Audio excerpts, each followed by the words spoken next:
How I do my makeup. I already prepped my skin, so let's just get into it. I'm gonna start with Flawless Filter on my cheeks and forehead. I'm gonna blend it out with this sponge. I've been breaking out a lot recently, which is really discouraging because I've been on Accutane for a long time now, but hopefully it's nothing. Now I'm gonna use the skin tint from Milk. The actual product is really good, but I absolutely despise the applicator. That's all I'm really gonna use, and I'm just gonna blend it out again with a sponge. Now I'm gonna use Bright Fix by Fenty, and I really like it. I just also don't like the applicator. I'm gonna blend this out first with the brush, and then I'm gonna go back over it with a sponge. When I do my concealer, I also like to kind of bring it against my nose bridge. This will kind of help with nose contour later. Now I'm going back over it with a sponge.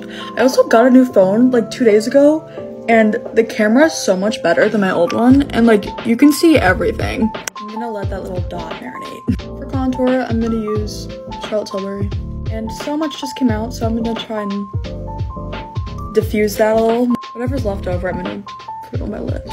Okay, this blush, it's the NARS Orgasm Liquid.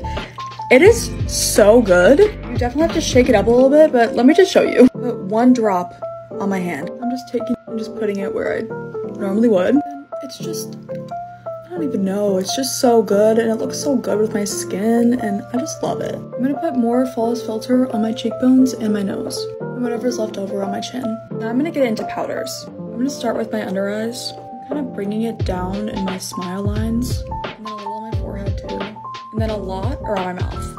Okay, now I'm using Makeup by Mario's new powder bronzers. They are my new favorite makeup product. I like to focus it kind of under my blush, but not going too far, you know what I mean. And then a lot, like, right on your temples. Now the Dior blush that everyone's raving about, that I completely agree with. It's just, there's something about it, I don't know. I kind of also like to put the blush on my temples. This will kind of just make it really seamless. And I'm gonna do a really quick contour with Fenty, obviously. Nothing too crazy. I don't always bake, but just for fun, I'm gonna bake my contour and under my contour here today. When I say bake, I don't mean like actually baking. I mean like pressing it in and then wiping it away, but using a lot more than I usually would. For my brows, I'm gonna use Gimme Brow by Benefit. Okay, brows are done. Now using a really tiny detail brush, I'm gonna use a dark brown and line my entire eye. Okay, it'll look scary at first, but I promise just blend it out. And you can be messy with it. Now I'm using a bronzer and just kind of putting it through my crease. Now I'm gonna curl my eyelashes and add mascara. While my mascara is drying, I'm gonna do my lips. Using NYX and Cocoa, this is a lip liner. I'm gonna start by overlining. Now I'm gonna blend it out. Took out my braids and now I'm putting on red lip gloss. Curling my eyelashes again. And we're done! This is the final look. Okay, follow my Instagram.